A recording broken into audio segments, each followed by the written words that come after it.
बिस्मिल्लाहिर्रहमानिर्रहीम। आज के इस वीडियो लेक्चर में हम ट्रिग्नोमेट्रिक फंक्शंस के ऊपर कुछ डेरिवेटिव के क्वेश्चन सॉल्व करेंगे और देखेंगे कि ट्रिग्नोमेट्रिक फार्मूलाज का यूज़ करके ट्रिग्नोमेट्रिक फार्मूलाज का यूज़ करके इनका डेरिवेटिव कैसे फाइंड आउट किया जाता है। तो 3 काइंड ऑफ क्वेश्चन हमारे पास मौजूद है। नंबर 1 है secant square secant 4x tan cube theta secant square theta sine 2 theta minus cos theta whole का square.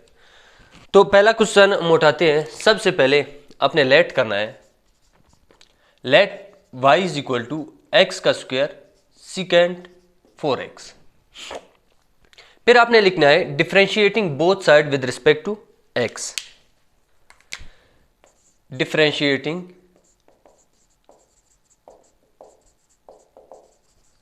Both sides with respect to x।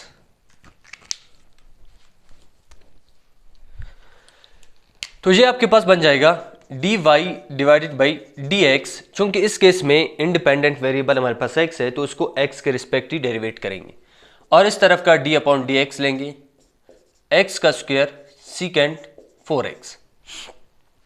अब चूंकि यहां पर दो फंक्शंस है और आपस में मल्टीप्लाई हो रहे हैं, एक फंक्शन आपके पास x का स्क्वायर है और दूसरा फंक्शन आपके पास सीकेंट 4x है, तो इस केस में आपको यूज करना पड़ेगा प्रोडक्ट रूल। तो applying product rule, product rule क्या है? Derivative of first function second function as it is plus derivative of second function first function as it is. तो d upon D X of first function second function as it is plus का first function as it is d upon D X of second function. अब derivative of X square आपके पास 2x के बराबर है और यहां पे सीकेंट 4x आपके पास एज इट इज आएगा प्लस x का square as it is secant 4x का डेरिवेटिव। सीकेंट 4x का डेरिवेटिव आपके पास बराबर होता है सीकेंट 4x tan 4x। अब यहां पे दोनों के साथ आपका 4 एंगल के साथ मल्टीप्लाई होगा, क्योंकि इधर आप जस्ट किसको डेरिवेट कर रहे हैं? इस केस में जस्ट सीकेंट के फंक्शन का डेरिवेटिव हमने लिखा है। एंगल में जो चीज आया है उसको अभी तक हमने डिफरेंशिएट नहीं किया है, तो उसको दोबारा से आपको डिफरेंशिएट करना पड़ेगा। अब सीकेंट के एंगल में क्या आ रहा है? 4x, तो 4x का दोबारा से आपको डेरिवेटिव लेना पड़ेगा d upon D X of 4x। और 4x का डेरिवेटिव आपके पास किसके बराबर होता है? जस्ट आपके पास 4 के बराबर होता है। तो इसको सिंप्लीफिकेशन करेंगे, ये आपके पास बन जाएगा 2x सीकेंट 4x प्लस का 4x का square secant 4x tan 4x। यहां से हम x को कॉमन ले सकते हैं, तो 2x को कॉमन लिया, यहां पे जस्ट सीकेंट 4x आया प्लस का 2x secant 4x tan 4x आया। This is your final answer. अब चलते हैं दूसरे क्वेश्चन की तरफ।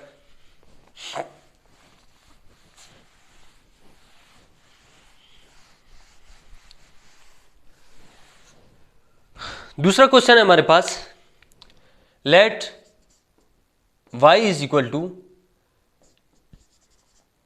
tan cube theta secant square theta. अब इस क्वेश्चन में एक चीज डिफरेंस है, इसमें जो हमारे पास इंडिपेंडेंट वेरिएबल था वो x था, लेकिन इस केस में जो हमारे पास इंडिपेंडेंट वेरिएबल है वो थीटा है। तो हम क्या लिखेंगे? Differentiating both side with respect to theta, differentiating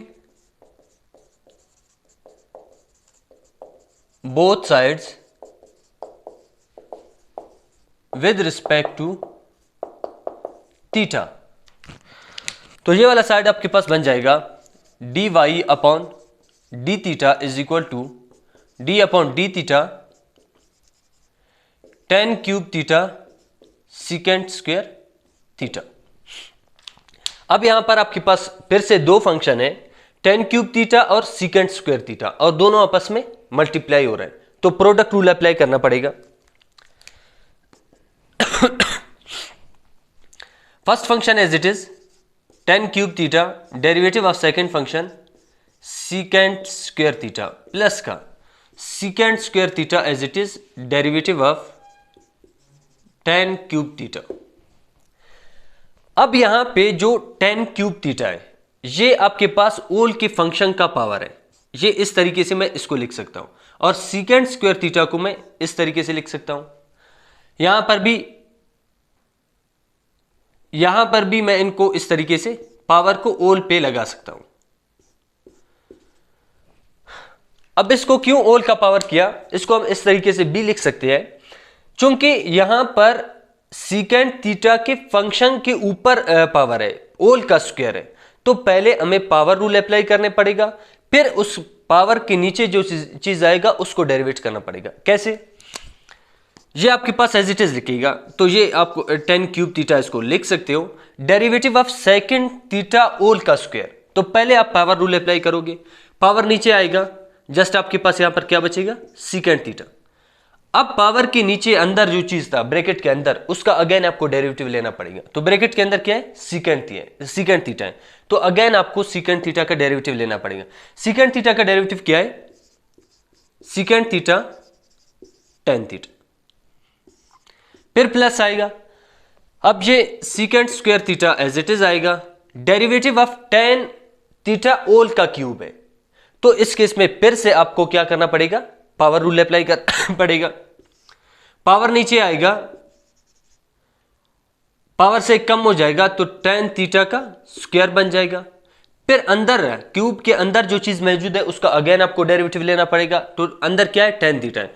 tan theta का डेरिवेटिव आपके पास सीकेंट स्क्वायर थीटा के बराबर है।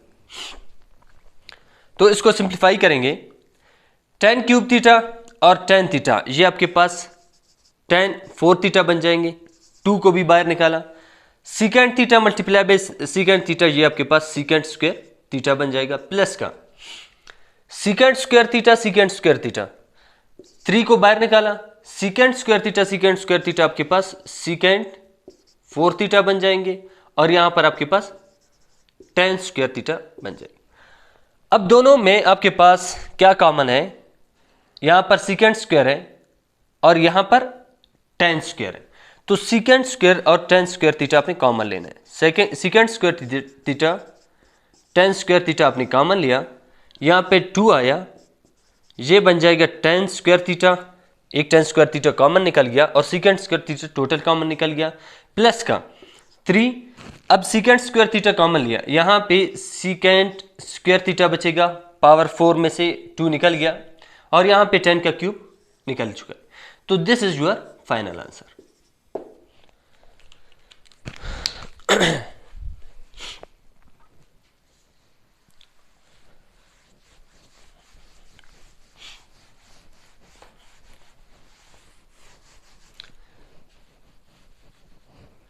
अब चलते हैं फाइनल क्वेश्चन की तरफ।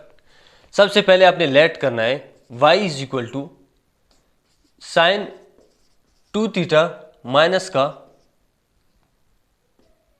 कॉस 3 थीटा ओल का स्क्वायर। तो इस केस में भी जो हमारे पास इंडिपेंडेंट वेरिएबल है वो थीटा है, तो differentiating both side with respect to theta, तो ये आपके पास बन जाएगा dy divide by D theta is equal to D upon D theta sine 2 theta minus का कॉस 3 थीटा ओल का स्क्वायर। ये आपके पास ओल का स्क्वायर बन गया। अब इस केस में भी आपको पावर रूल अप्लाई करना पड़ेगा, अंदर आपके पास जो चीज मौजूद है उसका ओल स्क्वायर आपके पास भी मौजूद है, तो यहां पे सबसे पहले हम पावर रूल को अप्लाई करेंगे, फिर इस स्क्वायर के अंदर जो चीज मौजूद है इसका अगेन हम डेरिवेटिव लेंगे। कैसे, इसका जब मैं डेरिवेटिव लूंगा तो 2 नीचे आएगा, यहां पे जस्ट मेरे पास बचेगा साइन 2 थीटा माइनस का कॉस 3 थीटा, फिर अगेन अंदर जो चीज मौजूद है उसका डेरिवेटिव लेना पड़ेगा, D upon D X of sine 2 theta minus का कॉस 3 थीटा। अब 2 यहां पर बाहर आएगा, साइन 2 थीटा माइनस का कॉस 3 थीटा, यहां पर दोनों सब्ट्रैक्ट हो रहे हैं तो डेरिवेटिव को दोनों को दे सकते हो। साइन 2 थीटा का डेरिवेटिव आपके पास किसके बराबर है, कॉस 2 थीटा। अब साइन के एंगल में जस्ट थीटा होता तो थीटा का डेरिवेटिव विद रिस्पेक्ट थीटा 1 होता, इसको लिखते नहीं, लेकिन 2 थीटा है तो 2 थीटा का अगेन आपको डेरिवेटिव लेना पड़ेगा। अब 2 थीटा का डेरिवेटिव किसके बराबर होगा विद रिस्पेक्ट टू थीटा? 2 के बराबर होगा। फिर आपके पास cos 3 थीटा है।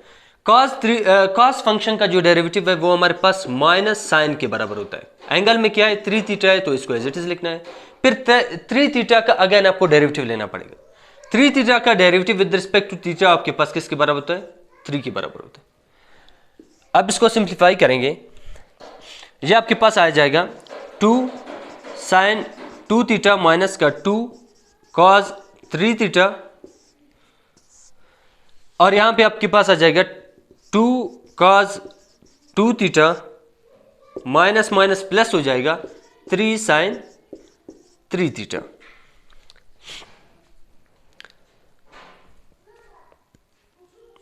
अब आपने क्या करना है, इसको मजीद हम सिंप्लीफाई नहीं कर सकते, तो यही आपके पास क्या है? फाइनल आंसर है।